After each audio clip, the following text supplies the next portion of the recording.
सुप्रभात। स्वागत है आप सभी का इस YouTube के एजुकेशन फॉर स्किल चैनल पे। मैं मुकेश। आइए पुनः जुड़ते हैं कक्षा 9 के हिंदी विषय को लेकर। आज हम एक नए प्रकरण की बात करेंगे, सूर्यकांत त्रिपाठी निराला के द्वारा रचित दान। जैसा कि हम पंक्तियों को पढ़ने से पहले दान शीर्षक को जानेंगे, समझेंगे, इसके बाद हम पंक्तियों की ओर बढ़ेंगे।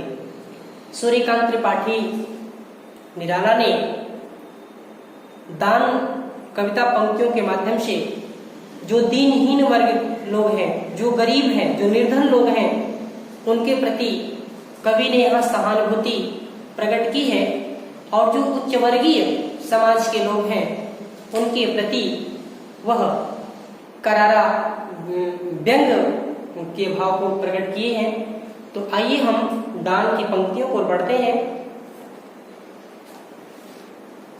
तो इन पंक्तियों का ध्यानपूर्वक पढ़ेंगे। चलिए आरंभ करते हैं। निकला पहला अरविंद आज देखता अनित्य रहस्य साज, सौरभ वसना शमीर बहती कानों में प्राणों की कहती, गोमती छिड़कट नटी नवन नित्य पर मधुर आवेश चपल। देखिए, हम शब्दार्थ की बात करेंगे, इसके बाद हम संपूर्ण व्याख्या की ओर बढ़ेंगे। निकला पहला अरविंद आज। अरविंद का यहाँ दो अर्थ है। एक अरविंद मीन्स कमल, और दूसरा अरविंद का अर्थ है प्रातःकालीन उदित होने वाला ज्ञान का प्रतीक सूर्य। देखता अनित्य रहस्य साज। नित्य का मतलब सुंदर या निर्दोष, रहस्य साज रहस्यमय, साज का मतलब श्रृंगार या सजावटें। सौरभ वसना समीर बहती कानों में प्राणों की कहती। सौरभ वसना, सौरभ में से सुगंधित, वसना में से वस्त्र, मतलब सुगंधित वस्त्र पहने हुए या सुगंधों से भरा हुआ वस्त्र पहने हुए। समीर बहती, समीर में से हवा, वायु। कानों में प्राणों की कहती, कानों में प्राणों की कहती, मतलब मेरे कानों के पास से जब गुजरती है तो वे क्या अपने हृदय की बातों को कह रही हूं। गोमती छिड़कट नट नवल। गोमती, ये गोमती नदी है। छिड़कट, कट में से कमर और छिड़ में से जो छिड़ हो गया हो या दुबला पतला या दुबली पतली कमर वाली। नटी में से नर्तकी या नृत्यांगना जो नृत्य करती हो। नमन में से नवीन या नव यौवन से भरी हुई। नित्य पर मधुर आवेश चपल में से चंचल। देखिए, हम अब व्याख्या की ओर बढ़ेंगे। तो उससे पहले हम प्रसंग की बात करेंगे। इस पंक्ति में कवि ने प्रकृति के ऐसे सौंदर्य का चित्रण किया है जो अत्यधिक मनोहारी है, मन को हरण करने वाला है। ऐसे प्रकृति का निरीक्षण, प्रकृति का चित्रण कवि ने किया है। आइए देखते हैं। निकला पहला अरविंद आज देखता अनित्य रहस्य साज। प्रकृति के ऐसे सुंदर और रहस्यमय श्रृंगार को देखने के लिए आज प्रातःकालीन पहला कमल जो कोकोन में खिल गया है, अर्थात कह सकते हैं कि प्रकृति के ऐसे रहस्यमय सुंदर सजावट को, सुंदर श्रृंगार को देखने के लिए क्या प्रातःकालीन ज्ञान का प्रतीक सूर्य उदित हो गया है। सौरभ वसना शमीर बहती कानों में प्राणों की कहती।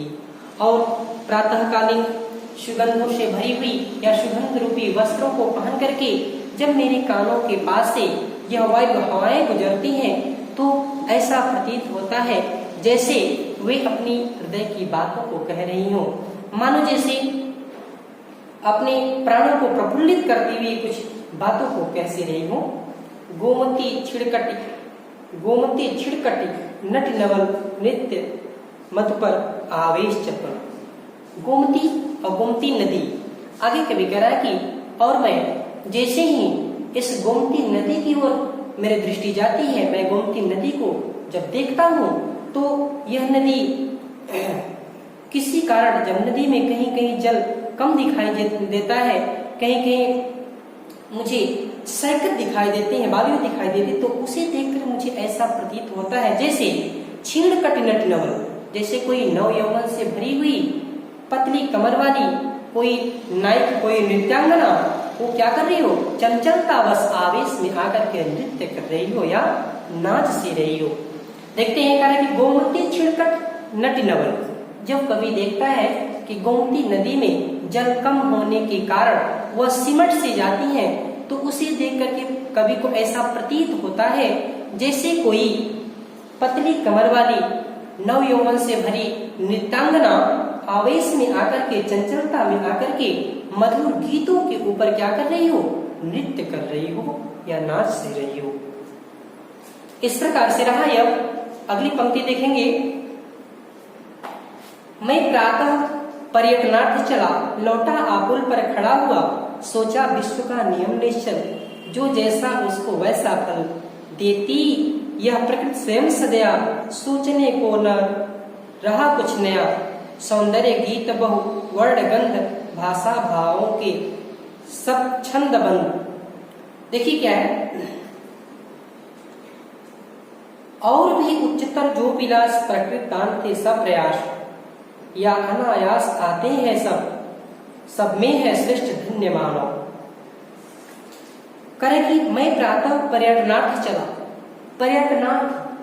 पर्यटन के लिए, भ्रमण के लिए, यात्रा के लिए ऐसे कह सकते हैं। और प्रातः काल में, सुबह के समय में, लौटा आपुल पर खड़ा हुआ, पुल आप समझते हैं किसी नदी पे बना हुआ पुल, एक गोमती नदी। सोचा विश्व का नियम निश्चल, विश्व में संसार निश्चल, न किसी छल से रहित, निश्चल बाधा रहित, जो जैसा उसको वैसा फल देती यह प्रकृति स्वयं सदया।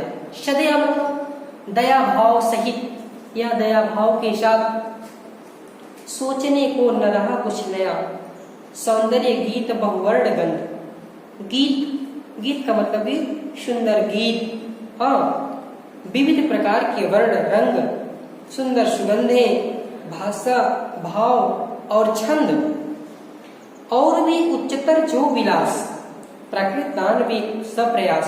सप्रयास मतलब प्रयास के साथ, उच्चतर विलास, प्राकृतिक मतलब प्रकृति, दान भी सप्रयास। ये प्रकृति का क्या है, एक प्रकार से प्रकृति के द्वारा दिए गया मनुष्य का उपहार है। क्या, सुंदर शब्द, सुंदर सुगंध, और क्या, सुंदर शब्द, सुंदर सुगंध, सुंदर वर्ण, सुंदर भाव, सुंदर भाषा, सुंदर छंद, ये सब मनुष्य को प्रकृति के द्वारा दिया गया क्या है, एक उपहार के समान है। और भी उच्चतर जो विलास प्राकृतिक दान पेशा प्रयास, या अनायास आते सब। अनायास मतलब बिना किसी प्रयास के, अनायास जो मिल जाए। सब में है श्रेष्ठ धन्य मानव, तो यहाँ कवि ने बताया कि हे मनुष्य, हे मानव, तुम धन्य हो। चलिए देखिए हम लोग व्याख्या की ओर बढ़ेंगे। इसमें कवि ने जब प्रातःकालीन प्रकृति के चित्रण के लिए, प्रकृति के सौंदर्य को देखने के लिए, प्रकृति का निरीक्षण करने के लिए जब निकलता है, तो उस समय की यह बातें हैं किस प्रकार से कवि ने प्रकृति के ऐसी सौंदर्यता का वर्णन किया है। मैं प्रातः पर्यटनार्थ चला, कवि कह रहा है कि मैं जैसे ही प्रातः काल हुआ और प्रातः काल में मैं भ्रमण करने के लिए निकला, तो लौटा आपुल पर खड़ा हुआ, और जब मैं भ्रमण करके वापस आया और आकर के मैंने जब पुल पे खड़ा हुआ, तो मैंने सोचा कि वहाँ विश्व का नियम निश्चल, कि यह इस संसार के जो प्रकृति के नियम है, वह नियम निश्चल है, वे निश्चल भाव से हमेशा चलते रहते हैं। जो जैसा उसको वैसा फल, इस संसार में जो जैसा कर्म करता है, उस मनुष्य को उसी कर्म के अनुसार ही उसे फल की प्राप्ति होती है। देता यह प्रकृति स्वयं सदया, सोचने को न रहा कुछ नया।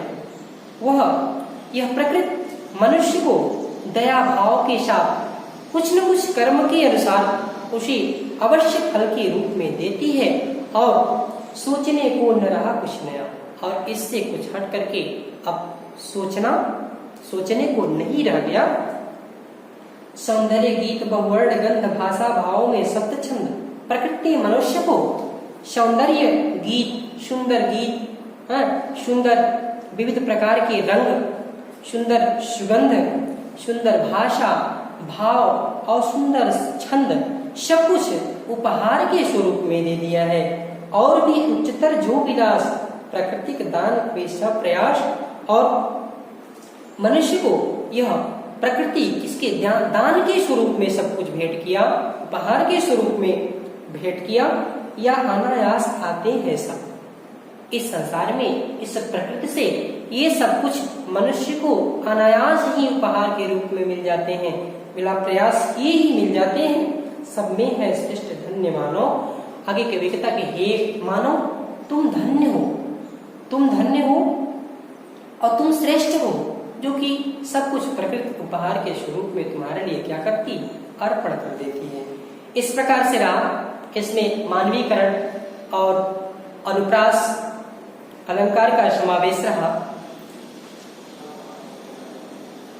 शांतरस, इस प्रकार से यह पंक्तियां रही, और अगली पंक्ति हम आपके नेक्स्ट वीडियो में, अगले वीडियो में आपके बीच में मैं साझा करूंगा कि किस प्रकार से कवि ने समाज के उच्च वर्गीय जो लोग हैं उनके ऊपर किस प्रकार से करारा व्यंग प्रस्तुत किया है। तो अगली पंक्ति में हम कवि के करारे व्यंग को आपके बीच में साझा करेंगे। बस आज के लिए इतना ही। धन्यवाद।